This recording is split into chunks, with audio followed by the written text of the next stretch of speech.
ಸ್ನೇಹಿತರೆ ನಮಸ್ಕಾರ. ನ್ಯೂಸ್ ಕನ್ನಡಕ್ಕೆ ಸ್ವಾಗತ. ಇವತ್ತು ನಾವು ಮಡಿಕೇರಿ ತಾಲೂಕು ಒದ್ದೂರು ಗ್ರಾಮ ಪಂಚಾಯತಿಯ ಏನು ಕಾಂಶಿರಾಮ್ ನಗರ ಈ ಒಂದು ಗ್ರಾಮಕ್ಕೆ ಬಂದಿದ್ದೀವಿ. ಈ ಗ್ರಾಮದ ಬಗ್ಗೆ ಬನ್ನಿ ಸವಿಸ್ತರವಾಗಿ ತಿಳ್ಕೊಳ್ಳೋಣ. ನಮ್ಮ ಜೊತೆ ಹೋರಾಟದ ಒಡನಾಡಿದಂಥ ಮೋನಪ್ಪ ಅವರಿದ್ದಾರೆ. ಬನ್ನಿ ಅವ್ರ ಬಗ್ಗೆ, ಈ ಒಂದು ಗ್ರಾಮ ಹೇಗೆ ರಚನೆ ಆಯಿತು ಮತ್ತು ಇದರ ಇತಿಹಾಸ ಏನು, ಇದರ ಕರಾಳ ಸತ್ಯತೆಗಳ ಬಗ್ಗೆ ತಿಳ್ಕೊಳ್ಳೋಣ. ಸ್ವಾಗತ. ಬನ್ನಿ. ಗೌತಮ್ ಬುದ್ಧವರ ರಸ್ತೆ, ಅದರ ಮುಖ್ಯ ರಸ್ತೆಗಳು ಬಾಬಾ ಸಾಹೇಬ್ ಅಂಬೇಡ್ಕರ್ ರಸ್ತೆ, ಬಾಬಾ ಸಾಹೇಬ್ ಅವರ ಕಟ್ಟ ಅನ್ವಯ ಆಗಿರುವಂತಹ ದಾದಾ ಸಾಹೇಬ್ ನಗರ ಅಂತ ಇದು ಮಾಡಿದ್ವಿ. ದಾದಾ ಸಾಹೇಬ್ ಕಾನ್ಸಿರಾಮ್ಜಿ ಅಂತ ಮೊದಲ ಶಿಕ್ಷಕಿ ಸಾವಿತ್ರಿ ಪುಲೆ ಯಾರಿಗೂ ಗೊತ್ತೇ ಇಲ್ಲ. ಗೊತ್ತಿರೋದು ಶಾರದಾ ಮಾತೆ, ಅದನ್ನ ಪೂಜೆಗಳು ಮಾಡ್ಕೋತಾರೆ ಶಾಲೆಯಲ್ಲಿ. ನಿಜವಾಗಿ ಶಿಕ್ಷಣ ಕೊಟ್ಟಂತ ಸಾವಿತ್ರಿಬಾಯಿ ಪುಲೆ ಏನಿದ್ದಾರೆ ಅದನ್ನ ಗ್ರಂಥಾಲಯಕ್ಕೆ ಇಟ್ಟಿದ್ವಿ. ಮೊದಲು ಅಂಗನವಾಡಿ ಇಟ್ಟಿದ್ದು, ಈಗ ಗ್ರಂಥಾಲಯ ಮಾಡಿದ್ವಿ ಸಾವಿತ್ರಿಬಾಯಿ ಪುಲೆ.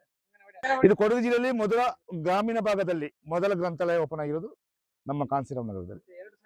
ಈ ಊರಿನ ಹಿಸ್ಟ್ರಿಗಳನ್ನ ಮಾತಾಡ್ಬೇಕಾದ್ರೆ ತುಂಬಾನೇ ಸಮಯಗಳು ಹಿಡಿಯುತ್ತೆ. ಅಂದ್ರೆ ಅದರಿಂದಾಗಿ ನಾವು ಜಸ್ಟ್ ಆಗಿ ಒಂದು ಭೇಟಿ ಮಾಡ್ಸೋಣ ಅಂತ ಮಾಡಿದ್ವಿ. ಈ ನೀರು ಕುಡಿಲಿಕ್ಕೆ ನೀರು ಇಲ್ಲದಂತ ಸಂದರ್ಭದಲ್ಲಿ 2008ರಲ್ಲಿ ನಾವು ಬಂದಂತ ಕಷ್ಟ ಆಗಿತ್ತು ಅಂತ ಕೇಳಿದ್ರೆ, ಆ ಸೇತುವೆ ಹತ್ರದಿಂದ ನೀರುಗಳನ್ನ ನಾವು ತಗೊಂಡು ಬರ್ತಿದ್ವು. ಟ್ಯಾಂಕ್ ಇದರಲ್ಲಿ ಇದು ಮಾಡ್ಕೊಂಡು ಬರ್ತಿದ್ವಿ. ಮತ್ತೆ ಇಲ್ಲಿ ಕುಡಿಯುವಂತ ನೀರಿನ ವ್ಯವಸ್ಥೆಗಳಿಗೆ ಬಹಳಷ್ಟು ತೊಂದರೆ ಕೊಟ್ಟು, ಒಂದು ಕೆರೆ, ಪಂಚಾಯತಿ ಕೆರೆಯಿಂದ ನೀರು ತೆಗಿಬೇಕಾದ್ರೆ ಅಲ್ಲಿಗೆ ದನ ಕರುಗಳನ್ನ ಇಳಿಸಿ ನಾವು ಕುಡಿಯುವಂತ ನೀರನ್ನ ಮಲಿನ ಮಾಡಿ ನಮಗೆ ತೊಂದರೆ ಕೊಟ್ಟರು. ಪಂಚಾಯತಿದು ಇದರದು ನಮ್ಮ ಪಬ್ಲಿಕ್ ಟ್ಯಾಪ್ಗಳಿತ್ತು, ಅದಕ್ಕೆ ಮರದ ದಿಮ್ಮಿಗಳನ್ನ ಹಾಕೋದ್ರ ಮುಖಾಂತರ ಅದನ್ನ ನೀರು ಬಂದ್ ಮಾಡಿದ್ರು. ಊರಲ್ಲಿ ಕೆಲವು ಹಳೆ ಮನೆಗಳಿದ್ವು, ಅವರು ನೀರು ಕೊಡ್ಲಿಕ್ಕೆ ಬಂದಾಗ ಅವ್ರಿಗೆ ನೀರು ಕೊಡಬಾರ್ದು ಅಂತ ಹೇಳಿ ಅವ್ರಿಗೆಲ್ಲ ಧಮಕಿ ಹಾಕಿ, ಯಾರಾದ್ರೂ ನೀರು ಕೊಟ್ಟಿದ್ರಿ ಅಂದ್ರೆ ನಿಮ್ಮನ್ನ ಬಹಿಷ್ಕಾರ ಇಡಬೇಕಾಗುತ್ತೆ ಅಂತ ಹೇಳಿ ಊರಿನವರು ಅವರಿಗೆ ತೊಂದರೆ ಕೊಟ್ಟರು. ಮಾರ್ಚ್ ತಿಂಗಳಲ್ಲಿ ಶೂಟ್ ಮಾಡಿದ್ರು, ನಮಗೆ ಗನ್ ಶೂಟ್ ಮಾಡಿದ್ರು. ನನ್ನ ಶೂಟ್ ಮಾಡ್ಲಿಕ್ಕೆ ಅಂತ ಪ್ರಯತ್ನ ಪಟ್ಟರು. ಅವ್ರನ್ನ ಗಂಜಿ ಕೇಂದ್ರಗಳು ಮಾಡಿದ್ದು ನಾವು. ಅವತ್ತು ನಾನು ಹೋಗ್ಲಿಲ್ಲ, ನಮ್ಮ ಹುಡುಗನ ಕಳಿಸಿದ್ದೆ. ಹುಡುಗರಿಗೆ ನೀರ್ ಯಾಕೆ ಬಂದಿದೆಯಾ ಅಂತ ಅವ್ರ ಹತ್ರ ಪ್ರಶ್ನೆ ಮಾಡಿದಾಗ, ನಾವು ಇವ್ರಿಗೆ ಘಾಟೆ ಆದಾಗ ಅಲ್ಲಿ ತಕ್ಷಣ ಅವನ್ನ ಶೂಟ್ ಮಾಡಿದ್ರು. ಮಾರ್ಚ್ ತಿಂಗಳಲ್ಲಿ 2008ರಲ್ಲಿ ಶೂಟ್ ಮಾಡಿದ ನಂತರದಲ್ಲಿ ಶೂಟ್ ಮಾಡಿದಾಗ ಅವನು ಬ್ಲಾಕ್ ಬೆಲ್ಟ್ ಇದ್ದ ಹುಡುಗ. ಅದಕ್ಕೆ ಅವನು 3 ಜನರಿಗೆ ಹೊಡೆದಿದ್ದಾನೆ. ಹೊಡೆದಾಗ ಮತ್ತೆ ಅವ್ರಿಗೆ ಇದು ಮಾಡ್ಲಿಕ್ಕೆ ಆಗಲಿ ಶೂಟ್ ಮಾಡಿದ ನಂತರದಲ್ಲಿ ನನಗೆ ಅಲ್ಲಿಂದ ಫೋನ್ ಮಾಡಿದ್ರು, ಹೀಗೆ ಅವನ್ನ ಶೂಟ್ ಮಾಡಿಬಿಟ್ರು ಅಂತ.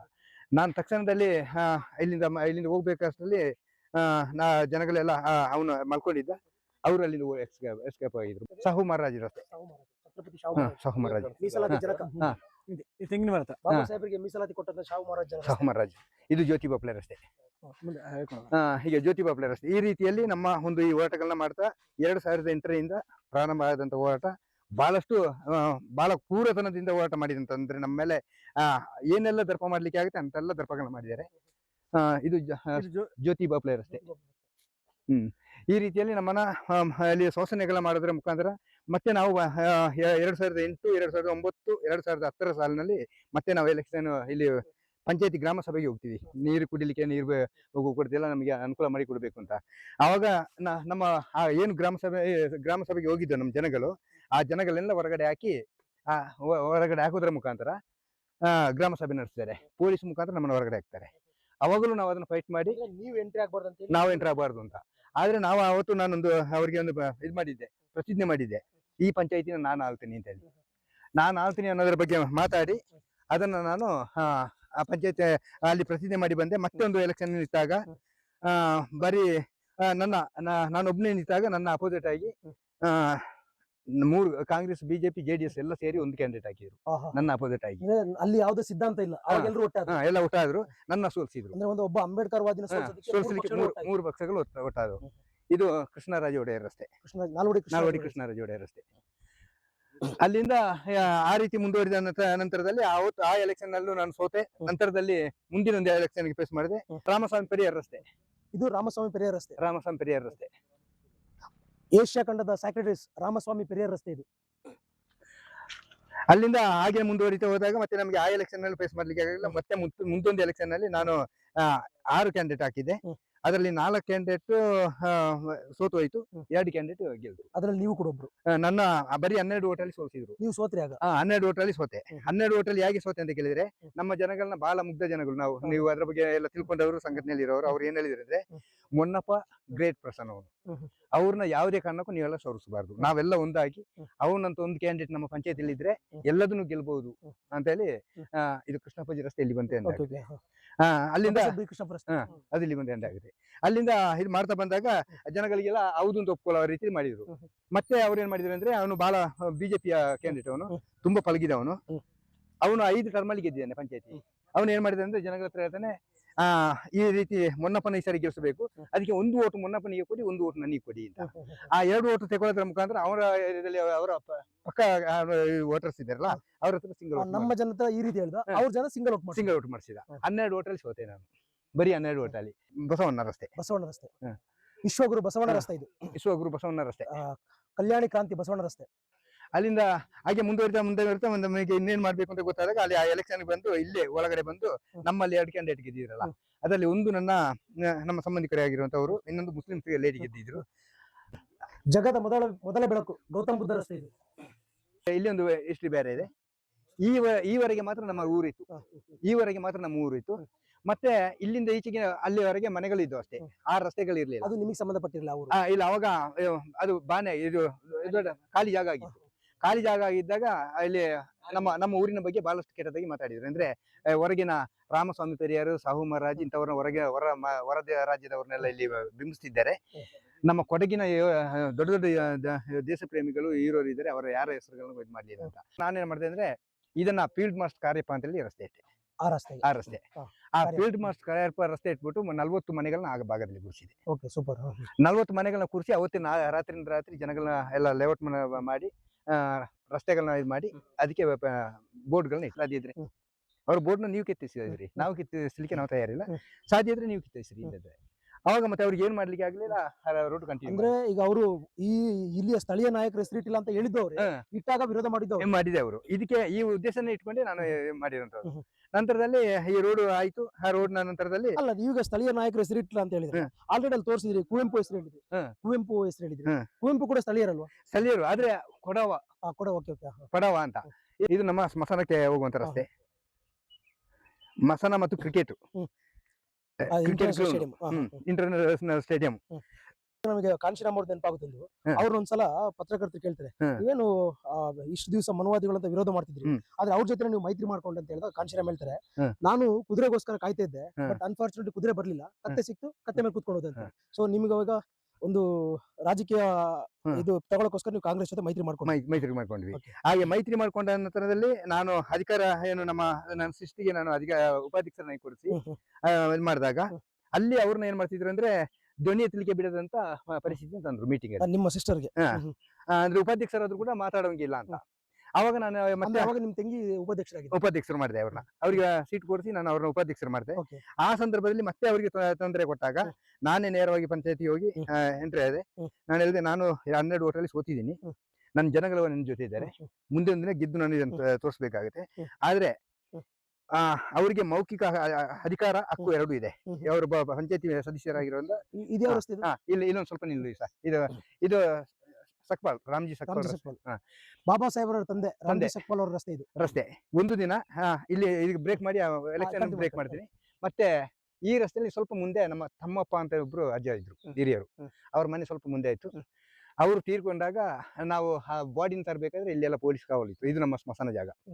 ಈ ಜಾಗ ನಮ್ಮ ಸ್ಮಶಾನ. ಅದು ಇದೇ ಗಲಾಟೆ ನಡೆದಿರೋಂಥ ಸ್ಮಶಾನ. ನಾವು ಬಾಡಿ ತರಬೇಕಾದ್ರೆ ಇಲ್ಲಿಗೆ ತಲುಪುವಷ್ಟರಲ್ಲಿ ಪೊಲೀಸ್ ಅವರೆಲ್ಲ ಇಲ್ಲಿ ಬಂದಿದ್ರು. 10-15 ಗಾಡಿಗಳು ತಂದು ನಿಲ್ಲಿಸಿದ್ರು.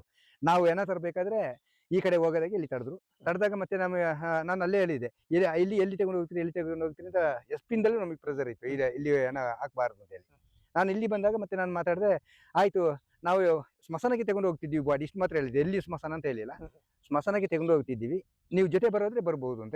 ಪೊಲೀಸವರು ಇಲ್ಲಿವರೆಗೆ ಬಂದ್ರು. ಮತ್ತೆ ಇಲ್ಲಿ ನಿಲ್ಲಿಸಿದಾಗ ಇಲ್ಲಿ ತಿರುಗುವಾಗ ನಮ್ಮ ತಡೆದಾಗ ಇಲ್ಲೇ ಬಾಡಿ ಇಲ್ಲೇ ಇಟ್ಬಿಟ್ಟು ಹೇಳಿದೆ, ಆಯ್ತು ಸರ್, ನಾವು ಬಾಡಿ ಸ್ಮಶಾನಕ್ಕೆ ತಗೊಂಡು ಹೋಗ್ಬೇಕಾಗಿತ್ತು, ಅನಿವಾರ್ಯ ಕಾರಣದಿಂದ ನೀವು ತಡೆದಿದ್ದೀರಿ, ಈಗ ಇದು ನಿಮ್ಮ ಸುತ್ತ ಆಯ್ತು, ಇನ್ನು ನೀವು ಇದನ್ನು ತಗೊಂಡು ಹೋಗ್ತಿರೋ ಬಿಟ್ಟಿದ್ರು ನಿಮಗೆ ಬಿಟ್ಟಿದ್ದು, ನಮ್ಮ ಕೆಲಸ ಮುಗೀತು, ನಮ್ಮ ಅಂತ್ಯ ಸಂಸ್ಕಾರ ಅದು ಇದು ಮಾಡಬೇಕಾಗಿತ್ತು, ಅದನ್ನೆಲ್ಲ ನೀವು ತಡೆದಿದ್ದೀರಿ, ಇದಕ್ಕೆ ಜವಾಬ್ದಾರರು ನೀವು ಆಗಿದ್ದೀರಿ, ನಾವು ಇನ್ನು ಹೊರಡ್ತೀವಿ ಅಂತ. ಅಷ್ಟೊತ್ತಿ ಇವ್ರು ತಕ್ಷಣ ಫೋನ್ ಮಾಡಿ ಹೇಳಿದ್ರು ಪೊಲೀಸ್ ಅವರೆಲ್ಲ, ಸರ್ ಅವ್ರ ಬಾಡಿಯಲ್ಲೇ ಇಟ್ಬಿಟ್ಟು ಹೊರಟ್ಬಿಟ್ರು ಸರ್, ನಾವು ಏನು ಮಾಡಬೇಕು ಅಂತ. ಮತ್ತೆ ನನ್ನ ಮನವರಿಕೆ ಮಾಡಲಿಕ್ಕೆ ಶುರು ಮಾಡಿದ್ರು. ನಾನು ಹೇಳಿದೆ, ಯಾವುದೇ ಕಾರಣಕ್ಕೂ ಇಲ್ಲ, ನನ್ನ ಈ ಬಾಡಿನ ನೀವು ಹಾಕ್ಬೇಕು ಅಂತಂದ್ರೆ ಈ ಜಾಗ ಕೊಡ್ಬೇಕು, ಈ ಜಾಗ ನೀವು ಕೊಡಲ್ಲ ಅಂತಾದ್ರೆ ಎಷ್ಟು ದಿನ ಆದ್ರೂ ಪರವಾಗಿಲ್ಲ. ಮತ್ತೆ ನಮ್ಮ ರಾಜ್ಯಾಧ್ಯಕ್ಷರು ಮಾರಸಮುದ್ರ ಮುನಿಯಪ್ಪರ ಹತ್ರ ಮಾತಾಡಿದಾಗ ಅವ್ರು ಹೇಳಿದ್ರು, ಅವ್ರು ಉತ್ತರ ಪ್ರದೇಶದಲ್ಲಿ ಇದ್ರು, ಏನ್ ತೀರ್ಮಾನ ತಗೊಳ್ತೀರಿ ಅಂತ ಕೇಳಿದ್ರು. ನಾನು ಸರ್ ನೀವು ಬರೋ ಹಂಗಿದ್ರೆ ನಾನು ಬಾಡಿ ಇಡ್ತೀನಿ ಅಂತ. ಎಷ್ಟು ದಿವಸ ಇಡ್ತೀರಿ ನೀವು ಬರೋಗಂಟ ಅಂತ ಹೇಳಿದೆ. ಆಯ್ತು ನಾನು ಹೊರಟೆ ಅಂತೇಳಿ ಅವಾಗಲೇ ಅವರು ಟಿಕೆಟ್ ಬುಕ್ ಮಾಡಿ ಅಲ್ಲಿಂದ ಹೊರಟರು. 3 ದಿನ ಆಯ್ತು ಅವ್ರಲ್ಲಿ ಬರಬೇಕಾದ್ರೆ. 3 ದಿನ ಬಾಡಿ ಇದೇ ಜಾಗದಲ್ಲಿ ಇತ್ತು. ಇಲ್ಲೇ ಇಟ್ಟು ಪೊಲೀಸರವ್ರನ್ನ ಇಲ್ಲಿ ನಿಲ್ಲಿಸ್ಕೊಂಡು DC ಅವರು ಯಾರು ಕೂಡ ಒಪ್ಪಲಿಲ್ಲ. ಆದ್ರೆ 3 ದಿನ ನಾನು ಏನು ಕುಟುಂಬ ಐತೆ ಆ ಕುಟುಂಬದ ಜೊತೆ ಮಾತಾಡ್ಕೊಂಡೆ. ಅವ್ರು ನಿಮಗೆ ಕುಟುಂಬ ರೆಸ್ಪಾನ್ಸ್ ಮಾಡಿದ್ರು. ಮಾಡಿದ್ರು. ನಿಮ್ಮ ಅದೇ ಮಾತಿಗೆ ಬೆಲೆ ಕೊಟ್ರು. ಮಾತಾಡಿದ್ರು ಅವರು. ನಾನು ಹೇಳಿದ್ದೆ ಆ ಅಜ್ಜ ಹಿರಿಯರು, ನಮಿಗೂ ಅವ್ರ ಮೇಲೆ ಅಪಾರ ಗೌರವ ಇದೆ. ಆದ್ರೆ ಇನ್ನೂ ಅವ್ರು ಏನು ಮಾಡಲ್ಲ, ಬಾಡಿ ಮಾತ್ರ ಇದೆ ಅಷ್ಟೇ. ಅವರು ಉಸಿರು ಕಳ್ಕೊಂಡ್ರು.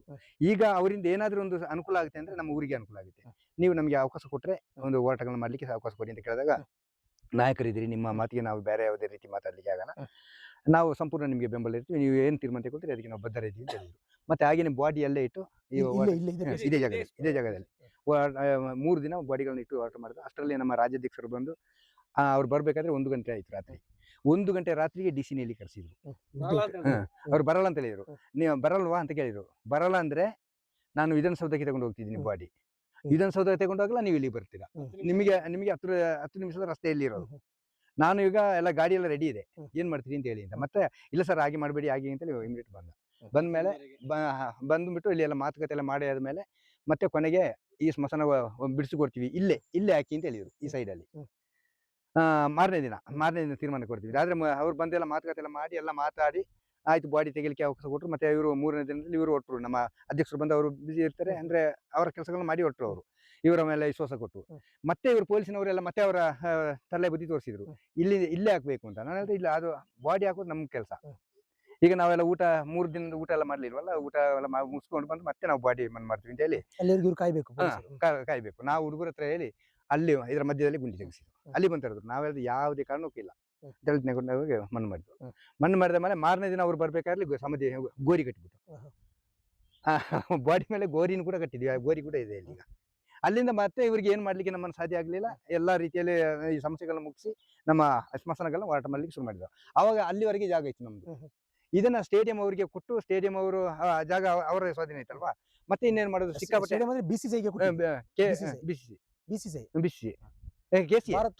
ಕರ್ನಾಟಕ ಸ್ಟೇಟ್ ಹೌದು. ಅಲ್ಲಿ ಇನ್ನು ನಮಗೆ ಇಂಟರ್ನ್ಯಾಷನಲ್ ಸ್ಟೇಡಿಯಂ ಅಂತ ಹೇಳಿ ಅಲ್ಲ, ಇಂಟರ್ನ್ಯಾಷನಲ್ ಅಂತ ಅವ್ರು ಹೇಳ್ಕೊಳ್ತಾರೆ, ಅದು KCA ಅದು ಕರ್ನಾಟಕ ಇದದು. ಅಲ್ಲಿಂದ ನಾವು ಇಲ್ಲಿ ಮತ್ತೆ ಬಾಡಿ ಹಾಕಿದ ಮೇಲೆ ನಾವು ತುಂಬಾ 3 ವರ್ಷ ಫೈಟ್ ಮಾಡಿದ್ವು. 15ರಿಂದ 20 ಇನ್ಸಿಡೆಂಟ್ ಸ್ಮಶಾನದ್ದು 16ರಿಂದ. ಅವಾಗ ಒಡೆಯರ್ ಅದರದ KCA ಅಧ್ಯಕ್ಷರಾಗಿದ್ರು. ಹೌದು, ಅವ್ರು ಬಂದ್ರೆ ಇಲ್ಲಿಗೆ ಬರ್ಲಿಲ್ಲ, ಯಾರು ಬರ್ಲಿಲ್ಲ. ಗಣೇಶ ಅವರು ಇದ್ರು ಅಧ್ಯಕ್ಷ, KM ಗಣೇಶ್ ಕುರುಗಿಸಿ ಅವರು. ಹಾಗೆ ಮತ್ತೆ ಆ ಬಾಡಿಯಲ್ಲಿ ಇಟ್ಕೊಂಡು ಹೋರಾಟ ಮಾಡಿ ಆ ಹೋರಾಟಗಳನ್ನ ಮಾಡಿದ ನಂತರದಲ್ಲಿ ನಾವು ಇಲ್ಲಿ ಒಂದು 150 ಬಾಡಿಗಳನ್ನ ಹಾಕಿದ್ದು. ಆ ಸಮಾಧಿಗಳ ಮೇಲೆನೆ 3 ವರ್ಷ ನಾವು ಹೋರಾಟ ಮಾಡಿದ್ವಿ ಮಾಡ್ಕೊಂಡು. ರಾತ್ರಿ ಇಡೀ ನಾವು ಎಲ್ಲ ಫ್ಯಾಮಿಲಿ ಎಲ್ಲ ನಾವೆಲ್ಲ ಇಲ್ಲಿ ಇರ್ತಿದ್ವು. ಗಂಡಸರೆಲ್ಲ ಎಲ್ಲಿ ಮಾಡ್ಕೊಳ್ತಿದ್ವು, ಮನೆಯಲ್ಲಿ ಹೆಂಗಸರು ಮಾಡ್ಕೊಳ್ತಿದ್ರು. ಮತ್ತೆ ಒಂದು ದಿನ ನನಗೆ ಇದಕ್ಕೆ ಸ್ಟೇ ತಂದು ಇಲ್ಲಿ ನಾವು ಪ್ರತಿಭಟನೆ ಮಾಡ್ಬೇಕಾದ್ರೆ ಈ ಕಾಂಪೌಂಡ್ಗಳನ್ನ ಹಾಕಿದ್ರು. ನನಗೆ ಇಂಜೆಕ್ಷನ್ ಆರ್ಡರ್ ತಗೊಂಡು ನನ್ನ ಇಲ್ಲಿಗೆ ಎಂಟರ್ ಆಗದ ರೀತಿ ಮಾಡಿ ಇಲ್ಲಿ ನಾನು ಹೋರಾಟ ಮಾಡ್ಬೇಕಾದ್ರೆ ನನ್ನ ಅಲ್ಲಿ ಇದು ಮಾಡಿದ್ರು. ಅದಕ್ಕೆ ಮೊದಲು ಇಲ್ಲಿ ಒಂದ್ಸರಿ ನಾವು JCB ಅಲ್ಲಿ ಕೆಲಸ ಮಾಡ್ತಿದ್ದಾಗ ನಾವು ತಡೆದಾಗ ನನ್ನ 3 ದಿನ ಸ್ವಲ್ಪ ಹಿಂದೆ ಮುಂದೆ ಆಗ್ತಿದೆ ಸರ್. 6 ದಿನ ನಾನು ಇಲ್ಲಿ ಉಪವಾಸ ಕೂತಿದ್ದೀನಿ. 5 ದಿನ ನಾನು ಅನ್ನ ನೀರು ಅನ್ನೋದನ್ನೇ ಉಪವಾಸ ಮಾಡಿದ್ದೀನಿ. ಗುಂಡಿ ತೆಗೆದು ಗುಂಡಿ ಪಕ್ಕದಲ್ಲಿ ಸತ್ತರೆ ಇಲ್ಲೇ ಹಾಕಿ ಅಂತ ಹೇಳಿ ಆ ಗುಂಡಿ ಪಕ್ಕದಲ್ಲಿ 6 ದಿನ ಕೂತಿದೀವಿ. ಅದರಲ್ಲಿ 5 ದಿನ ನಾನು ಕಂಟಿನ್ಯೂ ಮಾಡಿದೆ. ಕೊನೆಗೆ ನನಗೆ ಕಂಟಿನ್ಯೂ ಮಾಡಿದ 6ನೇ ದಿನ ನನಗೆ ಬೆಳಿಗ್ಗೆ 11 ಗಂಟೆವರೆಗೆ ನನಗೆ ಜ್ಞಾನ ಶಕ್ತಿ ಇತ್ತು. ಅದರಿಂದಾಗಿ ನನಗೆ ಒಂದು ಸಾಧನೆ ಮಾಡಲು ನನಗೆ ಅರ್ಥ ಆಯಿತು, ಒಬ್ಬ ಮನುಷ್ಯ 5 ದಿನ ಬದುಕಬಹುದು. ಆ ನಂತರದಲ್ಲಿ ನನ್ನ ಕೊನೆ ಹಾಸ್ಪಿಟಲ್ಗೆ ತಗೊಂಡೋದ್ರು. ಹಾಸ್ಪಿಟಲ್ಗೆ ತಗೊಂಡೋದ ನಂತರದಲ್ಲಿ ಅಲ್ಲಿ ಪೊಲೀಸಿನವರೆಲ್ಲ ಬಂದು ನಮ್ಮ ಹತ್ರ ಎಲ್ಲ ರಿಕ್ವೆಸ್ಟ್ ಮಾಡ್ಕೊಂಡು ಉಪವಾಸನ ಕೈ ಬಿಡಿಸಿ ಇದನ್ನು ತೀರ್ಮಾನ ತಗೊಳ್ತೀವಿ ಅಂತೇಳಿ ಮಾತಾಡಿದ್ರು. ಆ ನಂತರದಲ್ಲಿ 3 ವರ್ಷ ಮತ್ತೆ ಹೋರಾಟ ಆಯ್ತು. ಮತ್ತೆ ಕೊನೆಗೆ ಕಳೆದ ಬಾರಿ ನಮ್ಮದು ಇಂಜೆಕ್ಷನ್ ಆರ್ಡರ್ ನಮಗೆ ತಂದು ನಮ್ಮನ್ನ ಬ್ಲಾಕ್ ಮಾಡಿ ಈ ಕಾಂಪೌಂಡ್ ಹಾಕಿದ್ರು. ಹಾಕಿ ಈಗ 1 ಎಕರೆ ಜಾಗ ಕೊಟ್ಟಿದ್ದಾರೆ. ಭಾಗವಾಗಿ ನಮ್ಮ ಮುನಿಯಪ್ಪ ಸರ್ ಅವರು 1 ಕೋಟಿ ರೂಪಾಯಿಗಳನ್ನ ಇಲ್ಲಿಗೆ ಬಿಡುಗಡೆ ಮಾಡಿಸಿದ್ರು. ಯಾವ ಇದರಲ್ಲಿ ಸಮಾಜ ಕಲ್ಯಾಣ ಇಲಾಖೆಯಿಂದ ಮಾಡಿಸಿ ಕರೆಂಟ್ಗಳು ಈಗ ಲೈಟ್ ಇರಲಿಲ್ಲ. ಅವರು ಇದರದು SC ಆಯೋಗದ್ದು. ಅವಾಗ ನಮಗೆ ಈ 1 ಕೋಟಿ ರೂಪಾಯಿ ತರಿಸಿ ಈ ಲೈಟ್ಗಳನ್ನ ಹಾಕ್ಸಿದ್ರು. ಎಲ್ಲ ಈ ಊರಿಗೆಲ್ಲ ಬೆಳಕು ಕೊಡ್ಬೇಕು ಅಂತ ಹೇಳಿ ಆ ಬಾಡಿ ಇಟ್ಕೊಂಡು ಹೋರಾಟ ಮಾಡ್ತಿರುವಂತ ಸಂದರ್ಭದಲ್ಲಿ ಮುನಿಯಪ್ಪ ಅವರು ಬಂದು ಈ 1 ಕೋಟಿ ರೂಪಾಯಿನ ಬಿಡುಗಡೆ ಮಾಡಿಸಿ ಇಲ್ಲಿ SC ಕುಟುಂಬ ಇರೋದ್ರಿಂದ ಡೆವಲಪ್ಮೆಂಟ್ ಮಾಡಬೇಕು ಅಂತ ಹೇಳಿ ಅದರ ಮುಖಾಂತರ ಒಂದು ರಸ್ತೆ ಮತ್ತೆ ಒಂದಿಷ್ಟು ಕೆಲಸಗಳನ್ನು ಮಾಡಿಸಿದ್ದಾರೆ. ಈ ರೀತಿಯ ಬಲಿಷ್ಠವಾಗಿರುವಂತ ಒಂದು ರಾಜ್ಯದ ಮಟ್ಟದಲ್ಲಿ ದೊಡ್ಡ ಹೋರಾಟ ನಡೆದಿರುವಂತದ್ದು ಇದೇ ಪ್ರಾರಂಭ ಕೊಡಗಿನಲ್ಲಿ. ನಾವು ಏನ್ ಬೆಳಿಗ್ಗೆಯಿಂದ ನಿಮ್ಮ ಹೋರಾಟಗಳನ್ನ ಕೇಳಿದ್ವಿ. ಈ ಹೋರಾಟದ ಏನಂತೇಳಿ ಎಲ್ಲ ಯುವಕರಿಗೂ ಕೂಡ ಸ್ಫೂರ್ತಿ ಆಗ್ಬೇಕು. ಯಾಕಂತೇಳಿ ನೀವು ಯಾವುದೇ ಒಂದು ಹೋರಾಟವನ್ನ ಸ್ಟಾರ್ಟ್ ಮಾಡೋದನ್ನ ಅಷ್ಟಕ್ಕೆ ಬಿಡ್ಲಿಲ್ಲ. ಹೌದು. ಆಗ ಹೋರಾಟಕ್ಕೆ ಒಂದು ಅಂತ್ಯ ಕಾಣಬೇಕು. ಆಕಾರವನ್ನು ಕೊಟ್ರಿ. ಹೌದು. ಅಂತ್ಯ ಕಾಣೋದು ಒಂದ್ ಕಡೆ ಆದ್ರೆ ಆ ಹ್ಮ್. ಹೋರಾಟಕ್ಕೆ ಒಂದು ಆಕಾರ ಕೊಟ್ರಿ. ಇವಾಗ ನಾವಿಲ್ಲಿ ಯಾವ್ದು ಗಂಗಂದೂರು ಅಲ್ಲಿಂದ ಹಿಡಿದು ಗರಗಂದೂರು. ಗರಗಂದೂರು ಮತ್ತೆ 3-4 ಕಡೆ ನೋಡಿದ್ವಲ್ಲ. ಹೌದು. ನಮಗೆ ಇವಾಗ ಈ ಈ ಈ ನಿಮ್ಮ ಇಲ್ಲಿಯ ಇತಿಹಾಸವನ್ನು ಏನು ಕಾಂಶಿರಾಮ್ ನಗರದ ಇತಿಹಾಸವನ್ನು ಕೇಳ್ಕೊಂಡ್ಮೇಲೆ ಹ್ಮ್. ನಮಗೀಗ ಅನಿಸ್ತು 100% ಅಲ್ಲಿ ಕೂತಿರೋಂತ ಹೋರಾಟಗಾರರಿಗೆ ಕೂಡ ನ್ಯಾಯ ಸಿಗ್ತದೆ ಅಂತ ಹೇಳಿ. ಇಲ್ಲ 100%. ಆಮೇಲೆ ಅದ್ರ ಜೊತೆಗೆ ನಿಮ್ಮ ಎಲ್ಲ ಮಾತುಗಳು ಮತ್ತೆ ನೀವು ಅಲ್ಲಿ ಕೂತಂತ ಸ್ಮಶಾನದ ಹೋರಾಟದ ಇದೆಯಲ್ಲ, ಹ್ಮ್. ಅದೆಲ್ಲ ನಮಗೆ ಇನ್ಸ್ಪೈರ್ ಆಗ್ತದೆ ಅಂತ ನಾವು ಅನ್ಕೊಳ್ತೀವಿ. ಇವತ್ತು ನಮಗೂ ಬಹಳ ಹೆಮ್ಮೆ ಇದೆ ನಿಮ್ಮಂತ ಒಬ್ಬ ಹೋರಾಟಗಾರನ ಮೀಟ್ ಮಾಡಿ ನಮಗೊಂದಷ್ಟು ವಿಚಾರಗಳು ಸಿಕ್ತು. ಜೊತೆಗೆ ಒಂದು ಹೋರಾಟ ಯಾವ ರೀತಿ ಸ್ಟಾರ್ಟ್ ಆಗ್ತಿದೆ, ಅದ್ರ ಕಿಚ್ಚು ಹೆಂಗಿರುತ್ತೆ, ಅದ್ರ ಕ್ರಾಂತಿ ಯಾವ ಮಟ್ಟಕ್ಕೆ ಹೋಗ್ತದೆ ಅಂತ ನೀವು ತೋರಿಸ್ಕೊಟ್ರಿ. Thank you.